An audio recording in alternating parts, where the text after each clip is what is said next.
your network.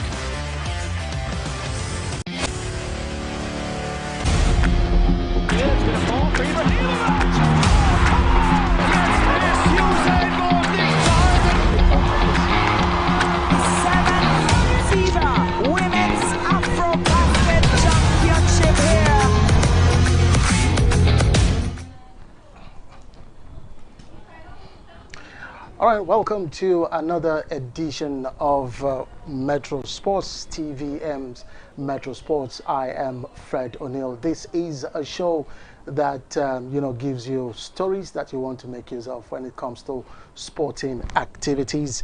And quickly, let's give you the headlines for what we'll be having today in the program. World record holder Duplantis set for London return. Yes, Duplantis and McLaughlin-Levron named World Athletes of the Year. We'll also be telling you Johnson stars at Atlanta clinched double overtime win. And Usyk in boxing says, I want to fight Wilder next. On FIFA World Cup draw, Trump to attend the draw on Friday. Nadozie wins English Women's League Save of the Month for November. Still in football, anxiety trails Eagles AFCON list delay. And fixtures congestion in December in world football. We'll also tell you that NSA unveils strict new penalties on age fraud. And in tennis, Draper pulls out of UTS final as it delays return. In golf, Canter turns down PGA Tour and rejoins Leaf Golf. Yes, UEFA Women's Nations League final leg of the third place and final to take place. So these are the headlines that we will be looking at critically today on the show. Quickly, let's go into the business of the day because the National Sports Commission, NSC, has officially secured the federal government's approval for a major policy reform that criminalizes age fraud and falsification across all Nigerian sports. The policy was actually ratified at the Second National Council on Sports held in Calabar and takes immediate effect, covering all national age grade competitions as well as Nigeria's participation in continental and global youth events. The NSC has instructed all national sports federations to update their statutes to reflect the new policy ahead of the 2026 competition calendar. Federations have been ordered to align immediately.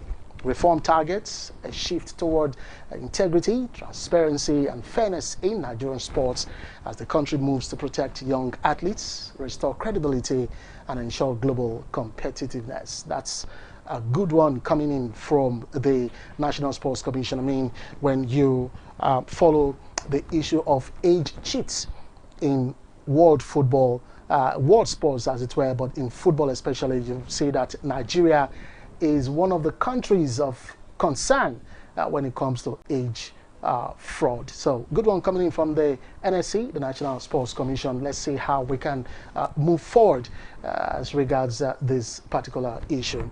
All right, let's go to athletics, something happening, and of course winding down the year 2025. Pole vault world record holder Armand Duplantis has confirmed he will return to the London Stadium for the first time in 8 years when he competes at the London Diamond League in July of 2026. Now, the Swede, in a two-time Olympic gold medalist in the pole vault, has won multiple titles at world and European level. Duplantis, who is only 26 years of age, has broken the pole vault world record 14 times since 2020, most recently setting a best of 6.30 meters at the World Athletics Championships in Tokyo, Japan. He first appeared at the London Stadium in 2017 when he finished 9th at the World Athletics Championships just at the age of 17. In 2018, he finished 3rd at the Anniversary Games behind USA's Sam Kendricks and France's Renaud Lavinier. Duplantis will aim to beat the meeting record of 6.03 meters, which has stood since 2015 and of course was set by Lavinier of France. The one-day tournament, which includes 15 events across track and field, will be held in the capital on 18th of July 2026. Still in Duplantis in the news because he and Sydney McLaughlin-Levron have been crowned World Athletes of the Year at the World Athletics Awards that took place in Monaco, France. Sweden's Duplantis set 4 new pole vault world records in 2025, the most recent at September's World Championships in Tokyo, when he became the first human to clear the 6.30 meters barrier. Now, this year alone, the 26-year-old was undefeated in 16 competitions, and he won the world titles both indoors and outdoors, as well as a 5th consecutive Diamond League crown.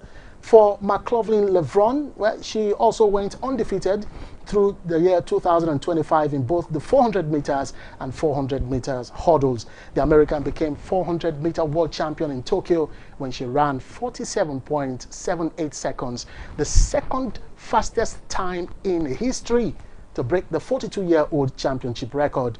For Duplantis and McLaughlin-Levron, they also won the Athlete of the Year prizes for men's field and women's track, respectively. Well, other winners, Australian Nicola Olislegas, who won world high jump titles both indoors and outdoors, was named Women's Field Athlete of the Year, while Kenya's world 800 meters champion Emmanuel Wanyonyi won the men's track prize.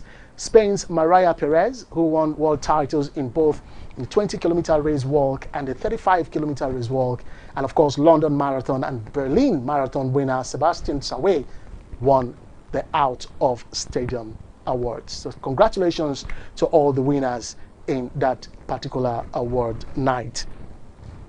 All right, let's go to basketball, because Jalen Johnson scored a career-high 41 points as the Atlanta Hawks clinched a dramatic 142-134 double overtime victory over the Philadelphia 76ers. The teams were tied at 115 at the end of the fourth quarter and 126 following the first 5-minute period of overtime. But after Tyrese Maxey's driving layup brought the 76ers level at 132 all, Johnson responded with a pair of 3-pointers to help Atlanta move clear. For Maxey, he led with 44 points for the 76ers, who welcomed back key man Joel Embiid from knee soreness following a 9-game absence. Embiid scored 18 points in 30 minutes on his return to action. All right, so elsewhere, LeBron James meets the Los Angeles Lakers' 133-121 win over the New Orleans Pelicans in order to rest a lingering problem with his left foot. Luka Doncic scored 20 of his 34 points in the first quarter to help the Lakers on the way to a 7th straight victory, by the way, with Austin Reeves adding 33 points. Defending champions Oklahoma City Thunder extended their winning streak to 12 matches with victory at the Portland Trail Blazers. Now, Shai Gilgeous-Alexander scored 26 points in a 123-115 win for the Western Conference leaders, who have, by the way, won 20 of their 21 games this season. Good one from basketball there. All right, to boxing issues now. Unified heavyweight world champion, talking about Alexander Usyk. He has named Deontay Wilder as the first option for his next fight. Now, the Ukrainian stopped Londoner Daniel Dubois at Wembley Stadium in July to become a 2-time undisputed heavyweight champion. Usyk, aged 38, last week vacated his WBO belt, with Britain's Fabio Wardley upgraded from interim to full champion. Wilder, a former WBC world champion and once the division's most feared puncher, has struggled since his trilogy with Tyson Fury. The American stock plummeted after back-to-back stoppage defeats by Joseph Parker in 2023 and Zillian Zhang in 2024. After more than a year out, Wilder, who is 40 years, by the way, returned in June with a low-key 7th-round stoppage of little-known Tyrell Anthony Heldon. Now, despite that decline, Usyk still views the Bronze Bomber as a marquee name. Usyk chose to vacate his WBO title rather than face mandatory challenger Wardley. Usyk, who has twice beaten Fury, Dubois, and Anthony Joshua, has previously said he plans to fight for only 2 years, aiming to return to the ring in 2026. So Usyk became the undisputed world heavyweight champion for a second time after he halted Dubois in the 5th round at Wembley Stadium. Usyk has vowed to unify all 4 major titles again in the future. Of course, he was telling the WBC convention, these are the words of Usyk. He said, and I quote, "Some people are saying I'm not undisputed champion anymore. Well, that is only temporary." End of quote. I like Usyk. I mean, he's really a puncher if you've seen his fights. And of course, we're looking forward to seeing how he wants to unify all the titles once again. All right, let's go to footballing matters. This one involving FIFA and, of course, the World Cup draws that will be coming up this Friday. The White House on Monday, the White House from the USA, by the way, confirmed that the US President Donald Trump would attend the draw for the FIFA World Cup finals that will be taking place in Washington later this week. The United States will co-host the tournament alongside Canada and Mexico. That's the FIFA 2026 World Cup. And the White House Press Secretary Caroline Leavitt told reporters on Friday that President Trump that Friday will attend the FIFA World Cup final draw at the Kennedy Center. Trump has made the World Cup a centerpiece event of both his second presidency and the 250th anniversary of the United States independence next year. Trump has raised the possibility of moving games from some U.S. host cities amid a crackdown on what he says is crime and illegal migration in some Democratic-run areas. There's a little politics being played here by Donald Trump because there was information coming that you know, he actually wants to deport some illegal residents, and of course some people who will be illegally entering the country during the Mundial. But let's see how all that pans out, and that's one of the reasons why he actually wanted to shift some of the games from some of the host cities. But pressure is coming from FIFA, and let's see how it all pans out. By the way, like we said earlier on Friday, the draws will be made and the whole world will know what teams will be meeting what teams in the group phase.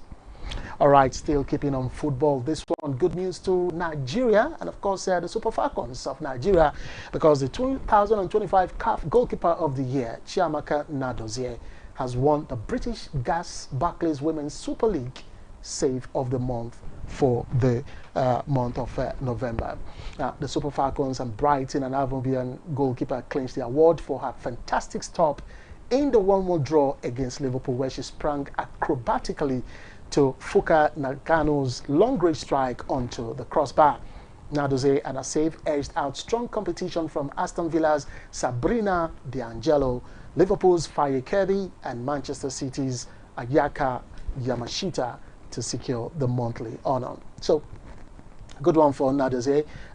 She's one lady who, when she took the position as the #1 goalkeeper for the Super Falcons of Nigeria, she never looked behind. In fact, she's been keeping the sticks for Nigeria, keeping this in between the sticks for Nigeria, and of course from the French league in France, where she also mounted the goalpost for a French team, and then she got signed on to the English side, talking about Brighton and Wolverhampton, and she has been doing really great for herself, you know. So congratulations. So it's no mere I mean, it's no coincidence that Nnadozie is in the news. I mean, they just concluded CAF award, where she has won. In fact, she's the only woman to have won the Goalkeeper of the Year in a CAF award for 3 consecutive a year, and that's no mean feat at all. She is, in fact, giving out her performances, putting up good performances for every team she has represented, and she's just done that again in England with her new club. And yes, I saw the highlights of that particular game where they played a 1-1 draw with Liverpool. She was indeed superb in her performance. All right, let's go away from that one. Now let's go to the Super Eagles of Nigeria, because there are growing concerns over the Super Eagles' delayed announcement of their provisional squad for the 2025 African Cup of Nations that will be kicking off few weeks from now in Morocco. Yes, about less than 3 weeks to the start of the tournament. Now, on November 25, the Super Eagles official X handle teased an imminent announcement posting, and I quote, "Super Eagles Africa Cup of Nations preliminary squad announcement coming up," end quote. However, as of Monday, and even coming to the studio right now, no squad list has been released, raising questions about the team's preparedness as rival nations move ahead with their planning. So, South Africa, for instance, have already unveiled and trimmed their provisional list to a final squad. So also Egypt, they've done the same. For Nigeria, we are scheduled to play a friendly against Egypt on December 14 with the selected squads before the AFCON. Now, there was a kind of list that was released some time ago. We saw that in the media space. About 55 names were released, and they said in quotes sent to the NFF, to the Glass House for ratification and all that. But the thing is, should we be having such huge number of large number of players as a provisional list? Do we really need provisional list for this tournament? I thought by now Eric Chell and his technical bench would know better who to call, who to represent the country, as it were. But in the aftermath of what happened during the playoffs, the African playoffs, CAF playoffs for the World Cup, we did say here in the studio that as a result of not qualifying for the Interconfederations playoffs, there are some players that will be made scapegoats going into the AFCON tournament. Probably that's why there's this delay. I'm just in my own thoughts. I'm just thinking that probably that's one of the reasons why we're having this delay of the list to be released. So definitely we shouldn't be surprised if some of the names we saw execute the playoffs games against Gabon and DRC might just not make the team to the AFCON. Don't just be surprised. That's my thought anyway. All right, we'll go for a short break now. Metro Sports will continue when we return. Please stay with us. At DSAG Engineering and Services, we anticipate, manage, and deliver.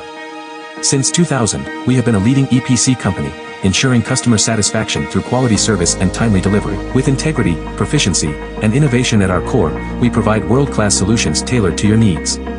From engineering designs and construction to procurement, manpower outsourcing, and maritime supplies, DSAG delivers excellence.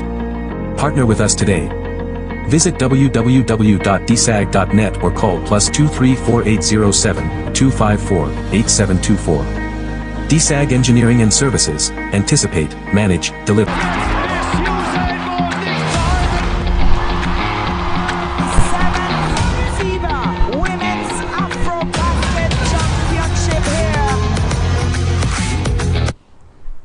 All right, welcome back from that short break, and we are into the second half of the show, TVM's Metro Sports, and we are discussing football. It's all about football, and December definitely is here again. And for football followers, definitely, it is that time of the year where we experience fixture congestion. Games will be played across leagues and domestic cups, also globally, in a matter of days, within a week.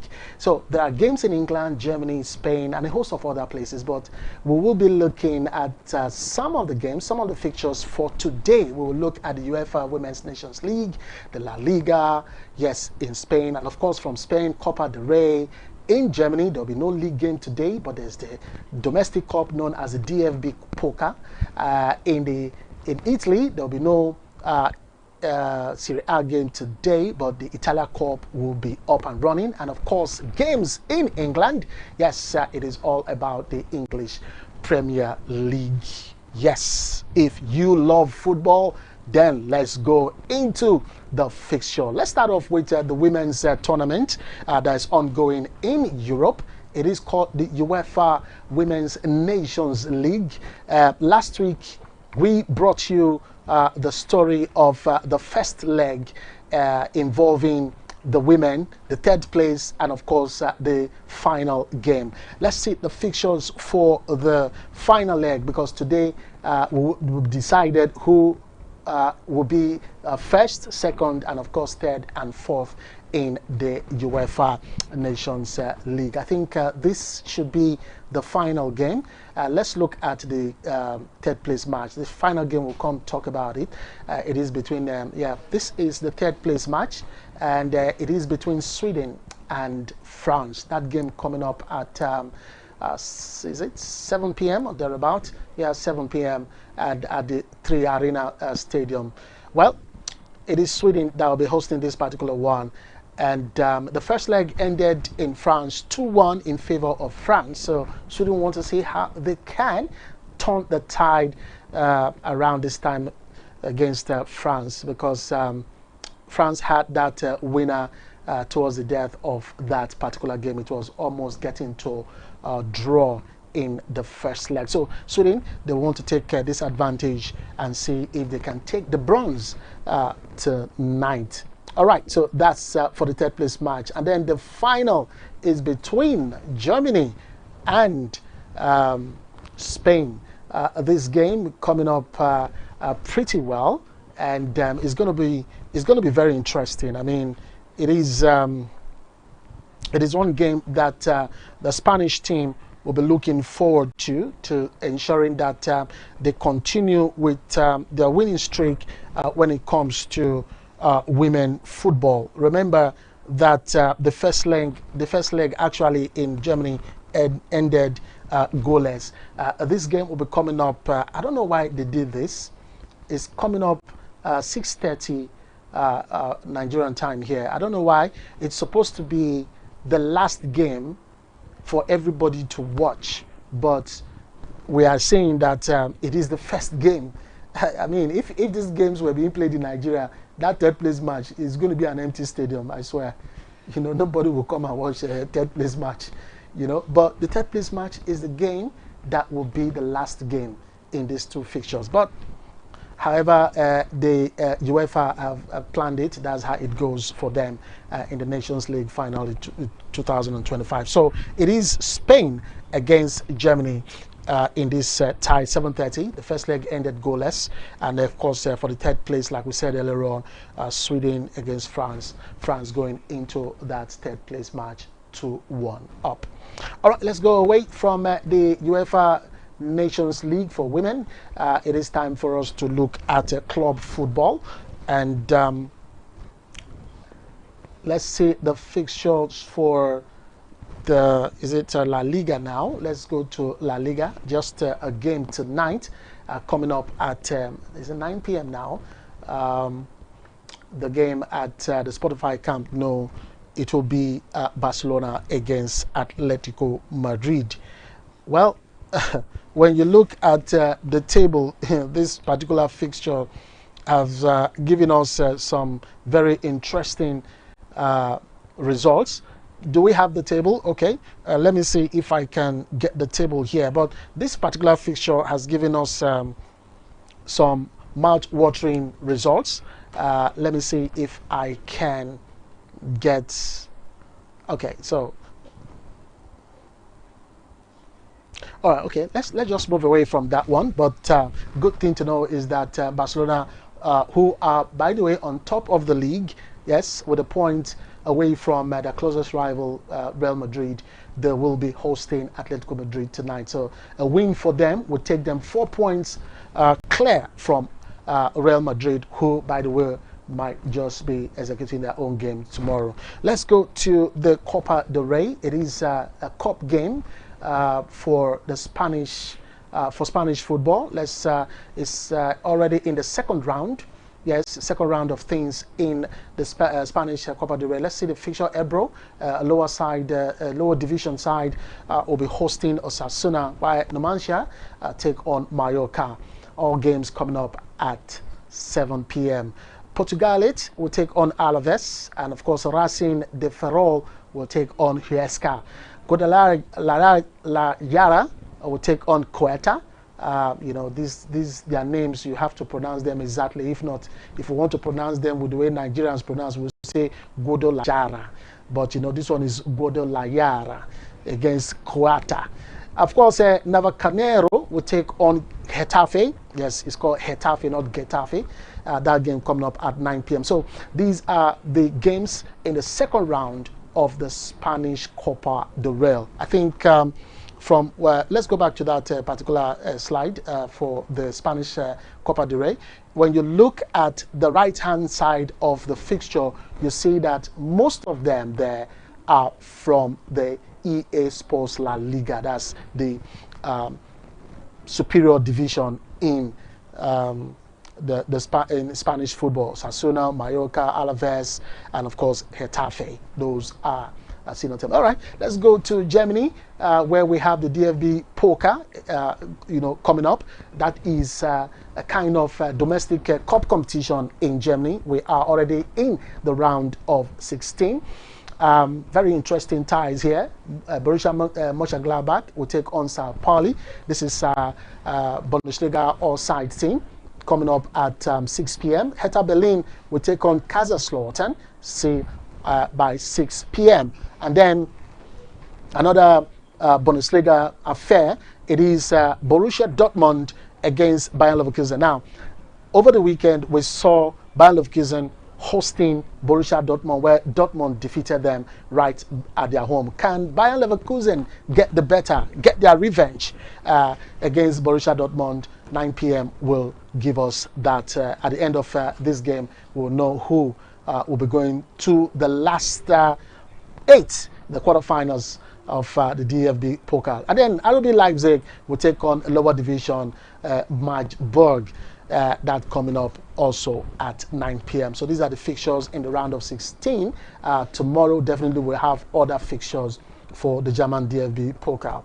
Yes, so that's done and dusted for the German football. For Italy, we have the Coppa Italia also has entered the round of 16, but we'll have just a game tonight at 9 p.m. At the Allianz Stadium. That's the stadium of Juventus. They will be hosting another Serie A side, Udinese. So it's a Serie A affair in the last 16 of the Coppa Italia. This also promises to be a very interesting fixture, knowing how Juventus they've started, getting results northward rather than southward. So can they get to the quarterfinals after 90 minutes? Or we can tell maybe through penalties. We will tell at the end of the day. All right, so that does it for that. And then this is where we will have a little talking point as it relates to the English Premier League. Yes, the English Premier League, like I said, this is the period where we have a lot going on in the world of football when it comes to England and of course to the English Premier League. It's how did I put it earlier on? A sprint, not a marathon in the month of December. At the time also where other leagues will be going for a break or a recess, the English League will still be kicking off. Well, we have a couple of games tonight, and I'm looking at this fixture. Well, I'm coming to that. AFC Bournemouth against Everton. This particular game coming up at 8:30 p.m. In fact, a couple of them 8:30. Fulham against Manchester City. Fulham coming from that victory in the London Derby. They want to see how they can at Craven Cottage maintain, in fact, that performance they put up over the weekend. Of course, Manchester City, they will not want to repeat what happened to them when they got the winner in that 3-2 win in the dying minutes of that game. I think Manchester City, they are struggling this, in fact, not just this season, right from last season. So let's see how Haaland will want to keep on scoring against the Fulham like he always does. And then at the Tyneside, yes, it is Newcastle United against Tottenham Hotspur. This is the fixture I was just, laughing at. Newcastle United against the Tottenham Hotspur. That game coming up at 9:15 p.m. Well, we'll see what will happen. Newcastle United somehow they've started looking for a form. They've been having some good results, a run of results. But for Tottenham Hotspur, since what's his name? He came on board, Thomas Frank. I think it's been a roller coaster results for him, and maybe we should. The fans have started complaining. They've started talking about his style of play and all that, especially the last couple of games where he went into a formation that was alien to the players. And of course, that's what's happening at Manchester United. The players do not understand what Ruben Amorim is doing. I think that is exactly what Thomas Frank is now doing at Tottenham Hotspur. So we definitely might be seeing some changes in his formation and how he sets the team up tonight against a very stubborn Newcastle United. And tell you the truth, if Tottenham do not have a positive result tonight, there's going to be a problem. There's going to be a big problem. Because remember, in that particular game where they lost to Fulham, they were booed at the end of the game. And that's not a good sign. Not a good sign for any club, for that matter. All right, if we can see the table for the English Premier League, let's see where these some of these teams stand. Now, Manchester City, like I said earlier on, they have a game at against Fulham, right? And a win for Manchester City tonight would take them 2 points close to Arsenal, who are on top of the log without playing football. So just to let you know that Arsenal have really distanced themselves. But if they lose and Arsenal goes on to win probably tomorrow or next, there's going to be a problem.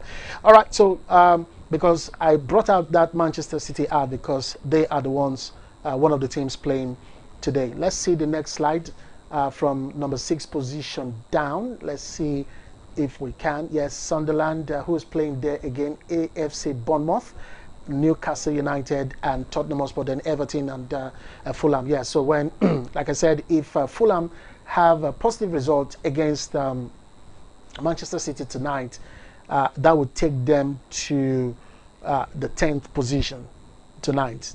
Okay, for Everton, well, they are on the 14th position. A win for them will also take them to the 9th position. Okay, that is if they win. For Newcastle United, who, by the way, will be hosting who again? Tottenham Hotspur. You can just imagine both of them are on the same points, but Tottenham on top with goals difference +5, and Newcastle United on +1. So a draw will not do them any good.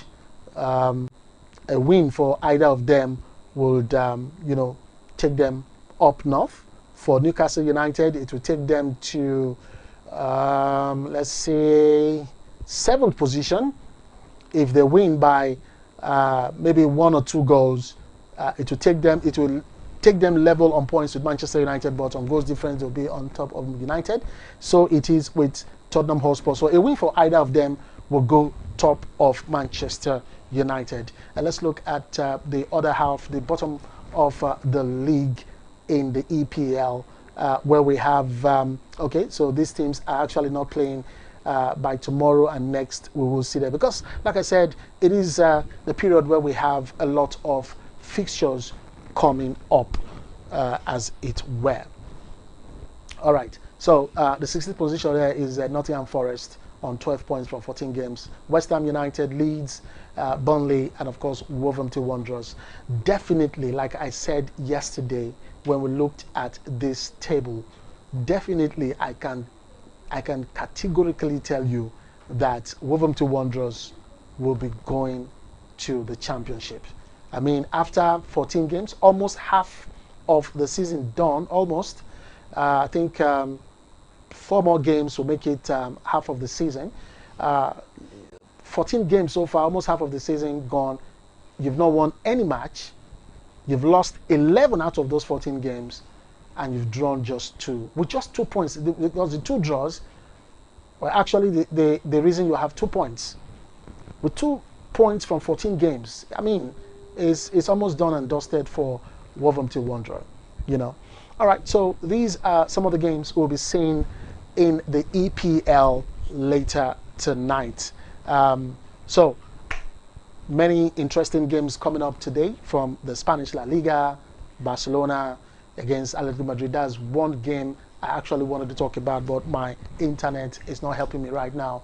I would have gone deep into that particular fixture, but it's, like I said, it's one fixture that Hansi Flick want to do something important. There's something I noticed about Barcelona games recently. Their games.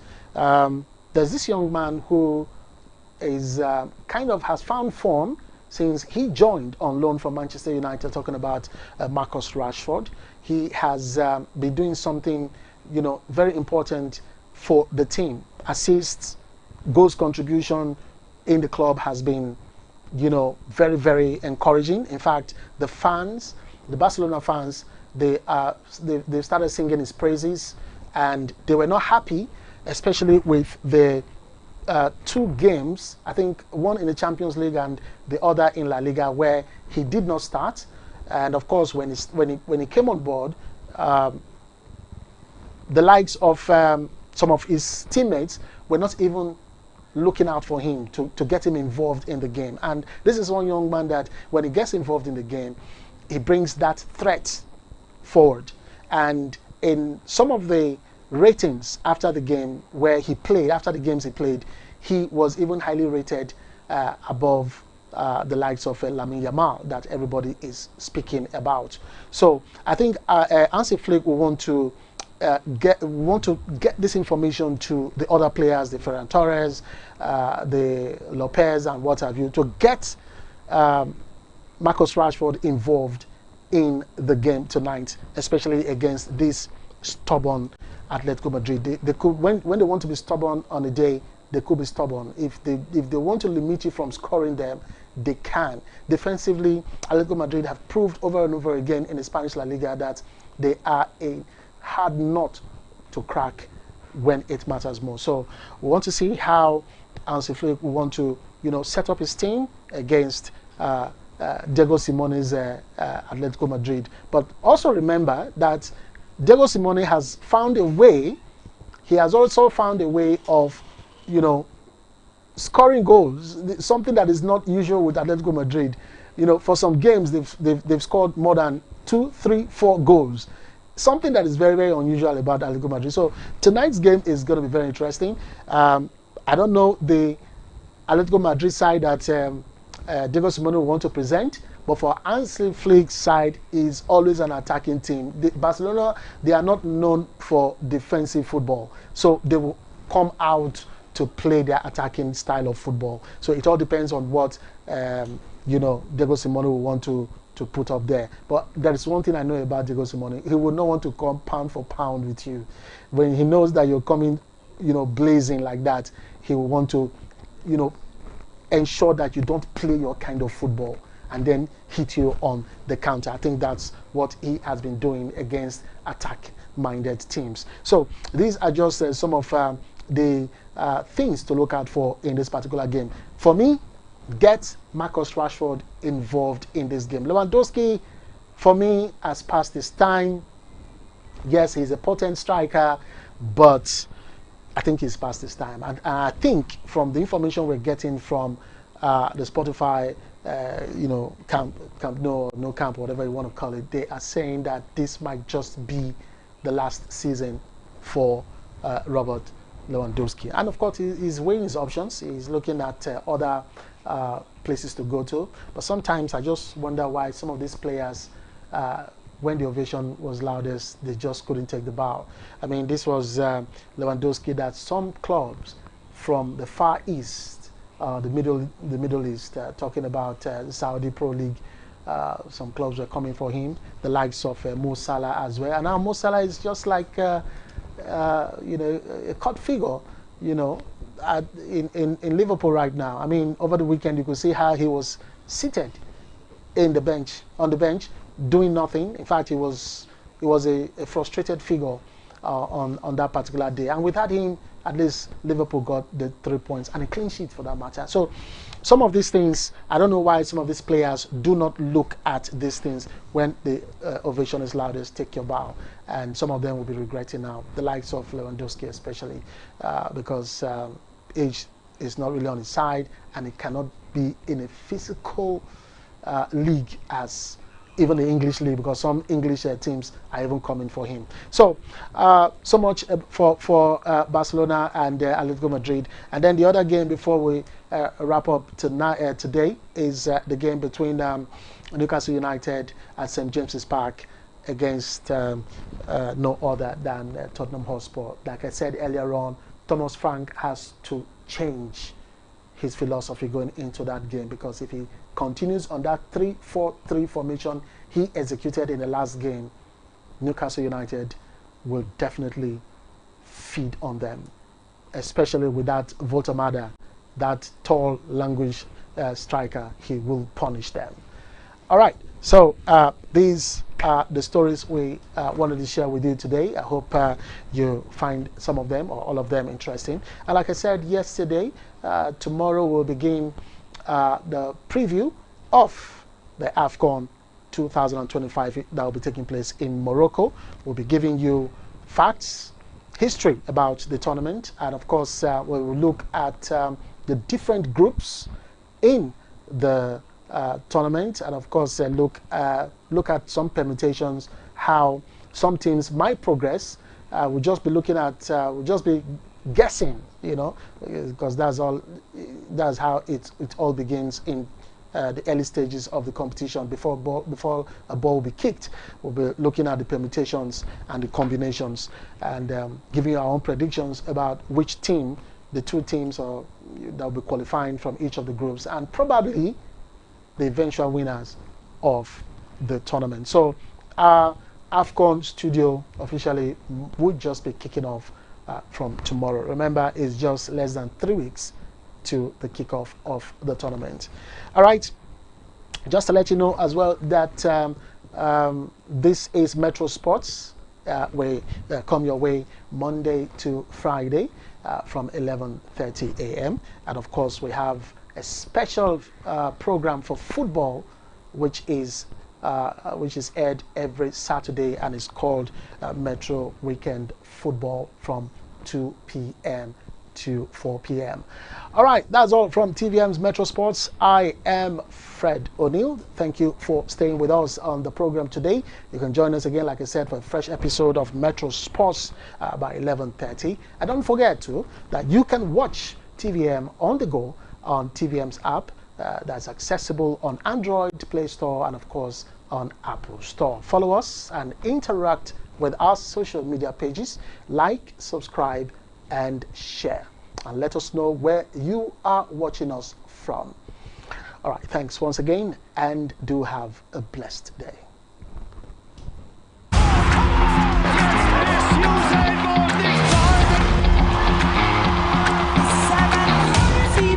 Women's Afro Basket Championship here. This is TVM. TVM delivers breaking stories, global headlines, and the moments that matter.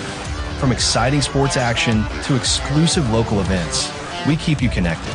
Celebrate our culture, people, and voices with powerful documentaries and inspiring stories. Experience premium entertainment, from trending music to urban lifestyle and beyond.